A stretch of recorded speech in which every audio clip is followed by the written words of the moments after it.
Hi friends, இன்றைக்கான order பார்த்தலாமா? 2 ஆர்டருமே கேரளாலேருந்து தான் வந்துருந்துச்சு.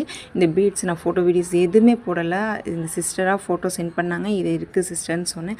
ஸோ அவங்களே 12 கலர்ஸ் நம்மள்ட்ட அவைலபிளாக இருக்குது. அவங்களுக்கு வேணுங்கிற கலரை அவங்க சூஸ் பண்ணிட்டாங்க. அதே போல் இன்னொரு சிஸ்டர் நம்மளோட ரெகுலர் கஸ்டமர் கொரியன் கிளிப் வாங்குறவங்க இந்த வாட்டி இயரிங் ஃபுல்லாக 1000 ருபீஸ்க்கு நீங்கள் பேக் பண்ணி போட்டுருங்க சிஸ்டர். நாங்கள் அவங்க எதுவுமே சூஸ் பண்ணல, ஜஸ்ட் ஃபோட்டோ சென்ட் பண்ணேன். இது மட்டும் எனக்கு சென்ட் பண்ணிடுங்க. நாங்கள் சென்ட் பண்ணியாச்சு. நிறைய சிஸ்டர் என்ன டவுட் கேட்குறீங்க அப்படின்னா, எப்படி ஸ்மால் பிஸ்னஸ் ஸ்டார்ட் பண்ணுறது, ஸ்மால் பிஸ்னஸ் ஸ்டார்ட் பண்ண ஜிஎஸ்டி எதுவும் எடுக்கணுமா, இந்த மாதிரி நிறைய டவுட்ஸ் கேட்குறீங்க. எப்படி வீடியோஸ் எடுக்கிறது, எப்படி எடிட் பண்ணுறது, இந்த மாதிரி நிறைய கேட்குறீங்க. நமக்கு வந்து நிறைய ஆப்ஷன்ஸ் இருக்குது. எப்படி ஸ்டார்ட் பண்ணணும் அப்படின்னா, உங்களுக்கு எதில் எந்த விஷயத்தில் ஆர்வம் இருக்குது அப்படிங்கிறத ஃபஸ்ட்டு நீங்கள் முடிவு எடுத்துகிட்டு அப்புறமா ஸ்மால் பிஸ்னஸ் என்ன பண்ணலான்னு யோசிங்க. நான் நிறைய வீடியோஸில் சொல்கிறது என்னென்னா, உங்களுக்கு என்ன பிடிக்குதோ என்ன வருமோ அதை நல்லபடியாக இன்னும் கொஞ்சம் அதில் டெவலப் பண்ணிக்கிட்டு அதை ஸ்டார்ட் பண்ணி கொண்டு போங்கங்கிறேன். நெக்ஸ்ட்